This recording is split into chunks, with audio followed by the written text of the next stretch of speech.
ಎಲ್ಲರಿಗೂ ನಮಸ್ಕಾರ. ಗಣಿಕಾ ಕಿಚನ್ ವ್ಲಾಗ್ಗೆ ಸ್ವಾಗತ. ನನ್ನ ಚಾನಲನ್ನು ಸಬ್ಸ್ಕ್ರೈಬ್ ಮಾಡ್ಕೊಂಡಿಲ್ಲ ಅಂದರೆ ಸಬ್ಸ್ಕ್ರೈಬ್ ಮಾಡ್ಕೊಳ್ಳಿ. ನಾನಿವತ್ತು ಏನು ಮಾಡ್ತಾಯಿದ್ದೀನಿ ಅಂದರೆ ವೆಜ್ ಕೈಮಾ ಮಾಡೋದನ್ನು ತೋರಿಸ್ತಾ ಇದ್ದೀನಿ. ವೆಜ್ ಕೈಮಕ್ಕೆ ಕಡಲೆಬೇಳೆ ನೆನೆಸಿಟ್ಕೊಂಡಿದ್ದೀನಿ. 3 ಅವರ್ ನೆನೆಸಿಟ್ಟಿದ್ದೀನಿ.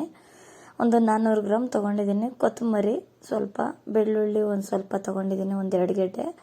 ಈರುಳ್ಳಿ ಒಂದು ಮೂರು ದಪ್ಪವಾದರೆ 3 ತೊಗೊಳ್ಳಿ, ಸಣ್ಣದಾದ್ರೆ ಒಂದು 4 ತೊಗೊಳ್ಳಿ. ಧನಿಯಾ ಪುಡಿ, ಮೆಣಸಿನ್ಕಾಯಿ ಪುಡಿ, ಅರಿಶಿನ ಪುಡಿ ತೊಗೊಂಡಿದ್ದೀನಿ. ನಾನು ಸ್ವಲ್ಪ ಕಾಯಿ ತುರಿ, ಒಂದು ಚಿಕ್ಕ ಹೋಳು, 1 ಟೊಮೊಟೊ, ಚಕ್ಕೆ ಸ್ವಲ್ಪ, 2 ಹಸಿಮೆಣಸಿನ್ಕಾಯಿ, ಸ್ವಲ್ಪ ಶುಂಠಿ, 1 ಇಂಚಷ್ಟು ಶುಂಠಿ, ಸ್ವಲ್ಪ ಲವಂಗ ತೊಗೊಂಡಿದ್ದೀನಿ. ಇಷ್ಟನ್ನು ಕಡಲೆಬೇಳೆ ಚೆನ್ನಾಗಿ ನೆಂದಿರಬೇಕು. 3 ಅವರ್ ತೊಳೆದು ನೆನೆಸ್ಕೋಬೇಕು.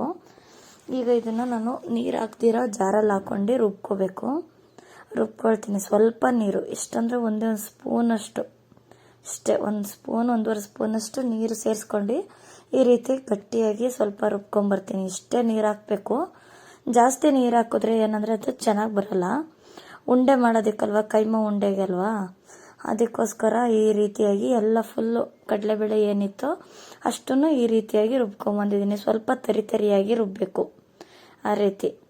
ಈಗ ನಾನೇನು ಮಾಡ್ತಾಯಿದ್ದೀನಿ ಅಂದರೆ ಮಸಾಲೆಗೆ ರೆಡಿ ಮಾಡ್ಕೋತಾ ಇದ್ದೀನಿ. ಇದು ಉಂಡೆಗೆ ರುಬ್ಕೊಂಡಿದ್ದೀನಿ.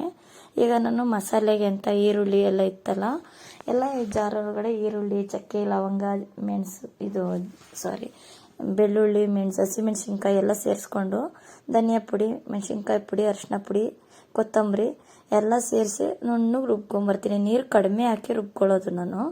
ಜಾಸ್ತಿ ನೀರು ಸೇರಿಸ್ಕೊಳ್ಳೋಂಗಿಲ್ಲ ಮಸಾಲೆ ರುಬ್ಬೋದಕ್ಕೆ, ಯಾಕಂದರೆ ಉಂಡೆಗೆ ತೆಳ್ಳಗಾಗ್ಬಿಡುತ್ತೆ. ಅದಕ್ಕೋಸ್ಕರ ನಾನೀಗ ಅದನ್ನು ಒಂದು ಅರ್ಧದಷ್ಟು ಮಸಾಲೆನ ಇದರೊಳಗಡೆ ಸೇರಿಸ್ಕೊಂಡು ಮಿಕ್ಸ್ ಮಾಡ್ಕೊತೀನಿ. ಸ್ವಲ್ಪ ರುಚಿಗೆ ತಕ್ಕಷ್ಟು ಉಪ್ಪನ್ನು ಸೇರಿಸ್ಕೊತೀನಿ ನಾನು ಕಡಲೆಬೇಳೆ ಜೊತೆಗೇ ಎಲ್ಲ ಸೇರಿಸಿ ಇದನ್ನು ಇನ್ನೂ ಅರ್ಧ ಮಸಾಲೆ ಹಾಕ್ಕೊಳ್ತೀನಿ ನಾನು. ನೋಡಿ, ಇಷ್ಟು ಸೇರಿಸ್ಕೊಂಡಿದ್ದೀನಿ. ಜಾರಲ್ಲಿ ನಾನು ಉಳಿಸ್ಕೊಂಡಿರೋದು ಅರ್ಧದಷ್ಟು ಉಳಿಸ್ಕೊಂಡಿದ್ದೀನಿ. ಇಷ್ಟು ಅದು ಮಸಾಲೆ ಗೊಜ್ಜಿಗೆ ಬೇಕಷ್ಟು ಮಸಾಲೆ.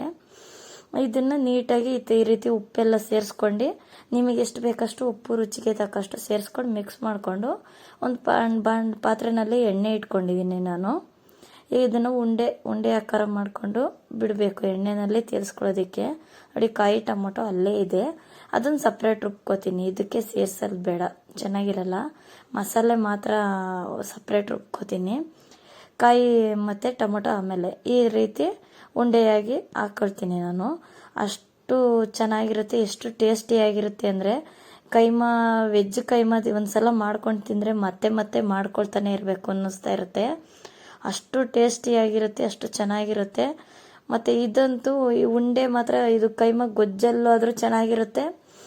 ಬರೀ ಉಂಡೆ ಹಂಗೆ ತೇಲಿಸ್ಕೊಂಡು ಕಾಫಿ ಟೀ ಜೊತೆಗಾದರೂ ಚೆನ್ನಾಗಿರುತ್ತೆ. ಅಂದರೆ ಅಷ್ಟು ಮನೆಯಲ್ಲೇ ಮಾಡ್ಕೊಳ್ಳೋದಲ್ವ, ಹಂಗಾಗಿ ಅಷ್ಟು ಚೆನ್ನಾಗಿರುತ್ತೆ ಅಂದರೆ ಎಲ್ರಿಗೂ ಇಷ್ಟ ಆಗೇ ಆಗುತ್ತೆ. ನೋಡಿ, ಈ ಥರ ಒಂದೊಂದೇ ಬಿಡಿ ಬಿಡಿಯಾಗಿ ಬಿಟ್ಕೋಬೇಕು, ಒಂದ್ರ ಮೇಲೊಂದು ಬರೋವಾಗ ಮಾಡಬಾರ್ದು. ಯಾಕಂದರೆ ಉಂಡೆ ಎಲ್ಲ ಹೊಡ್ಕೊಂಬಿಡುತ್ತೆ, ಅದು ಗೊಜ್ಜೊಳಗಡೆ ಆಗ್ತಿದ್ದಂಗೆ ಈ ರೀತಿ ಬಿಡಿ ಬಿಡಿಯಾಗಿ ಬಿಟ್ಕೊಬೇಕು. ನೋಡಿ, ಈ ರೀತಿಯಾಗಿ ನಿಧಾನವಾಗೇ ಅದು ತಿರುಗಿಸ್ಬೇಕಾದ್ರೆ ನಿಧಾನವಾಗಿ ತಿರುಗಿಸ್ಬೇಕು. ಯಾಕಂದರೆ ಉರಿ ಸ್ವಲ್ಪ ಹಾಕೋವಾಗ ಸ್ವಲ್ಪ ಸಣ್ಣ ಮಾಡ್ಕೋಬೇಕು. ಉರಿ ಜಾಸ್ತಿ ಇದ್ದಷ್ಟು ಉಂಡೆಗಳು ಜಾಸ್ತಿ ಒಂಥರ ಸೀದಂಗೆ ಆಗ್ಬಿಡುತ್ತೆ, ಚೆನ್ನಾಗಿ ಬರಲ್ಲ. ಈ ರೀತಿ ಮಾಡ್ಕೋತಾ ಇರಬೇಕು. ನಾನು ಪಾತ್ರೆ ಇಟ್ಕೊಂಡಿದ್ದೀನಿ. ಈಗ ಇದಕ್ಕೆ ನಾನು ಮಸಾಲೆ ರೆಡಿ ಮಾಡ್ಕೋಬೇಕು. ಸ್ವಲ್ಪ ಎಣ್ಣೆ ಹಾಕ್ಕೊಂಡಿದ್ದೀನಿ, ಒಂದು 3 ಸ್ಪೂನಷ್ಟು ಎಣ್ಣೆ ಸೇರಿಸ್ಕೊಂಡಿದ್ದೀನಿ. ಇದು ಮಸಾಲೆಗೆ ಕೈಮಾ ಉಂಡೆ ಹಾಕ್ಬೇಕಲ್ಲ ಅದರೊಳಗಡೆ, ಅದಕ್ಕೆ ಗೊಜ್ಜು ರೆಡಿ ಮಾಡ್ಕೊತೀನಿ. ಉಳಿಸಿಟ್ಟಿದ್ನಲ್ವಾ, ಈ ಮಸಾಲೆನ ಇದಕ್ಕೆ ಸೇರಿಸ್ಕೊತಾ ಇದ್ದೀನಿ.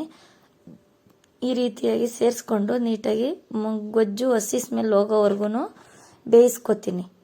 ಸ್ವಲ್ಪ ಅಷ್ಟ. ನೋಡಿ, ಈ ಕಡೆ 2 ಕಡೆ ಮಾಡ್ಕೊತಾ ಇದ್ದೀನಿ ನಾನು. ಈಗ ಒಂದು ಕಡೆ ಉಂಡೆ ಬೇಯ್ತಾ ಇದೆ, ಇನ್ನೂ ಬೇಯಬೇಕು. ನೋಡಿ, ಇನ್ನೂ ಬೆಂದಿಲ್ಲ ಇದು, ಇನ್ನೂ ಸ್ವಲ್ಪ ಬೇಯಬೇಕು. ಒಳಗಡೆ ಎಲ್ಲ ಉಪ್ಪು ಖಾರ ಎಲ್ಲ ಮಸಾಲೆ ಎಲ್ಲ ಕರೆಕ್ಟಾಗಿದೆ. ನಿಮಗೆ ಜಾಸ್ತಿ ಇನ್ನೂ ನಾನು ಖಾರ ಕಡಿಮೆನೇ ಹಾಕಿದ್ದೀನಿ, ಮೀಡಿಯಮ್ ಆಗಿ. ನೀವು ಇನ್ನೂ ಜಾಸ್ತಿ ಬೇಕು ಅನ್ನೋರು ಒಂದು 3 ಮೆಣಸಿನ್ಕಾಯಿ ಹಾಕ್ಕೊಳ್ಳಿ, ಇನ್ನೂ ಒಂದು ಅರ್ಧ ಸ್ಪೂನ್ ಖಾರದ ಪುಡಿ ಜಾಸ್ತಿ ಮಾಡ್ಕೊಳ್ಳಿ. ಈಗ ನಾನು ಕಾಯಿ ಟೊಮೊಟೊನ ರುಬ್ಕೋತೀನಿ. ಮತ್ತು ನೋಡಿ, ಈಗ ಕರೆಕ್ಟಾಗಿ ಆಗಿದೆ ಉಂಡೆಗಳು. ಅಷ್ಟು ನೋಡಿ, ಇಷ್ಟು ಕರೆಕ್ಟಾಗಿ ಆಗಿದೆ. ಕಾಫಿ ಟೀ ಜೊತೆಗಂತೂ ಅಷ್ಟು ಚೆನ್ನಾಗಿರುತ್ತೆ. ಇಷ್ಟು ಬರೀ ಇದನ್ನೇ ತಿನ್ಬೋದು, ಯಾಕಂದರೆ ಉಪ್ಪು ಖಾರ ಎಲ್ಲ ಮಸಾಲೆ ಎಲ್ಲ ಕರೆಕ್ಟಾಗಿ ಹಾಕಿರ್ತೀವಲ್ಲ, ಹಂಗಾಗಿ ಇದನ್ನು ಹಂಗೆ ತಿನ್ಬೋದು, ಅಷ್ಟು ಚೆನ್ನಾಗಿರುತ್ತೆ. ಮಕ್ಕಳಂತೂ ಅಷ್ಟು ಇಷ್ಟಪಟ್ಟು ತಿಂತಾರೆ ಕಾಫಿ ಟೀ ಜೊತೆಗೆ ಮಾಡಿಕೊಟ್ರೆ. ಈ ಥರ ಎಲ್ಲ ಫುಲ್ಲು ನಾನು ತೆಗೆದು ಒಂದು ತಟ್ಟೆನಲ್ಲಿ ಇಟ್ಕೋತೀನಿ. ಈಗ ಮಸಾಲೆ, ಈಗ ಕಾಯಿ ಟೊಮೊಟೊ ರುಬ್ಬಿದ್ನಲ್ವಾ, ಈಗ ನಾನು ಈ ಕಡೆ ಇದನ್ನು ಫುಲ್ಲು ಸೇರಿಸ್ಕೋತೀನಿ. ನೀರು ಎಷ್ಟು ಬೇಕಷ್ಟು ಇವಾಗೆ ಸೇರಿಸ್ಕೋತೀನಿ. ಯಾದವಾಗಿ ನೋಡಿ, ಈ ರೀತಿ ನುಣ್ಣಗೆ ರುಬ್ಕೊಂಡಿದ್ದೀನಿ ಮಸಾಲೆ ಎಲ್ಲ. ಈ ಅದ ನೀಟಾಗಿ ಬರಬೇಕು ನೋಡಿ, ಮೀಡಿಯಮ್ಮಾಗಿ ಇವಾಗೇ ಎಲ್ಲ ನೀರು ಸೇರಿಸಿ ಮಿಕ್ಸ್ ಮಾಡಿಡಬೇಕು. ಸ್ವಲ್ಪ ಎಷ್ಟು ಬೇಕಷ್ಟು ನಿಮಗೆ ಅದ ಸಾಂಬಾರು ಗೊಜ್ಜು ಥರ ಎಷ್ಟು ಬೇಕು ಅಷ್ಟಕ್ಕೆ ಮಾತ್ರ ನೀರು ಹಾಕ್ಕೋಬೇಕು. ಇವಾಗ ಉಪ್ಪು ಸೇರಿಸ್ಕೋತೀನಿ. ಉಪ್ಪು ಏನಿಲ್ಲ ಅಂದ್ರೂ ನಾವು ಉಂಡೆಗೂ ಹಾಕಿರ್ತೀವಿ, ಇದಕ್ಕೂ ನೋಡಿಕೊಂಡು ಗೊಜ್ಜಿಗೆ ಎಷ್ಟು ಬೇಕು ಅಷ್ಟು ಉಪ್ಪು ಮಾತ್ರ ಸೇರಿಸ್ಕೋಬೇಕು. ನಾನು ಕಲ್ಲುಪ್ಪು ಸೇರಿಸ್ಕೊಂಡಿದ್ದೀನಿ. ಈಗ ಏನಂದರೆ ಉಂಡೆಗೂ ಉಪ್ಪು ಹಾಕಿರುತ್ತೆ, ಇದಕ್ಕೂ ಜಾಸ್ತಿ ಹಾಕ್ಕೋಬಾರ್ದು, ಮೀಡಿಯಮ್ಮಾಗಿ ಹಾಕ್ಕೋಬೇಕು. ಎಷ್ಟು ಬೇಕು ನಮಗೆ ಅಷ್ಟಕ್ಕೇ ನಮಗೆ ಗೊಜ್ಜು ಎಷ್ಟು ಬೇಕು ಅನ್ನೋದು ಗೊತ್ತಾಗುತ್ತಲ್ವ. ಜಾಸ್ತಿ ಮಾಡೋರು ಇನ್ನೊಂದು ಸ್ವಲ್ಪ ಕ್ವಾಂಟಿಟಿ ಜಾಸ್ತಿ ಹಾಕ್ಕೊಂಡು ಮಾಡ್ಕೊಳ್ಳಿ. ನಾನು ಮಾಡಿರೋದು ಒಂದು 5-6 ಜನಕ್ಕೆ ಆಗುತ್ತೆ, ಒಂದು 7-8 ಜನನೇ ತಿನ್ಬೋದು, ಅಷ್ಟು ಗೊಜ್ಜಾಗಿದೆ ನೋಡಿ. ಇಷ್ಟು ಈ ರೀತಿಯಾಗಿ ಬೆಂದಿದೆ. ಗೊಜ್ಜನ್ನ ನಾವೀಗ ಚೆನ್ನಾಗಿ ಕುದಿಸ್ಕೋಬೇಕು.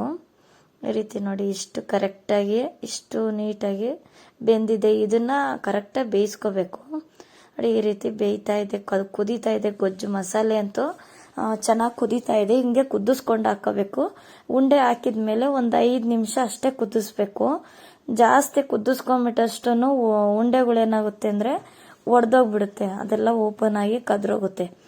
ಅದಕ್ಕೋಸ್ಕರ ಅದಕ್ಕೇ ಇದನ್ನೇನು ಮಾಡಬೇಕು ಅಂತಂದರೆ ಈ ರೀತಿಯಾಗಿ ಮಿಕ್ಸ್ ಮಾಡಿಕೊಂಡು ಹಿಂಗೆ ಇಟ್ಕೋಬೇಕು. ಈ ರೀತಿ ಕರೆಕ್ಟಾಗಿ ಬೆಂದಿದೆ. ಬರೀ ಉಂಡೆನೂ ಅಷ್ಟೇ ಅಷ್ಟು ಚೆನ್ನಾಗಿರುತ್ತೆ, ಕಾಫಿ ಟೀ ಜೊತೆಗೆ ಚೆನ್ನಾಗಿರುತ್ತೆ.